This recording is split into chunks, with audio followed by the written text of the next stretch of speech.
Hi guys, welcome back to our YouTube channel. আজি আমি ইয়াতে APSC জুনিয়ৰ ডেভেলপমেণ্ট অফিচাৰত ইনফৰমেশ্যন টেকন'লজি চিলেবাছত কি কি আহিব পাৰে তাৰে চিলেবাছ ডিছকাশ্যন কৰিব লৈছোঁ।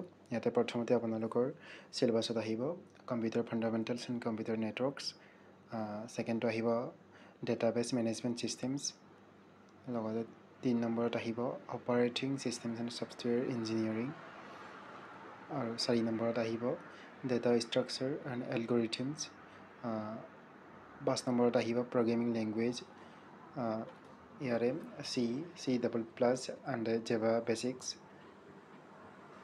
Option C, 6 web technologies, that is HTML, CSS, basics of internet, আৰু 7ত আহিব cyber security and information security, আৰু 8ত আহিব টপিকটো হৈছে computer and organisation and emerging technology. যদি আপোনালোকে APSC JDৰ ID কাৰণে MCQs যদি চাব বিচাৰে তেন্তে তলতে ডেছক্ৰিপশ্যন বক্সত দিয়া আছে, লগতে আমাৰ টেলিগ্ৰাম লিংকটো দিয়া আছে, তাতে জইন কৰি ল'ব। ধন্যবাদ।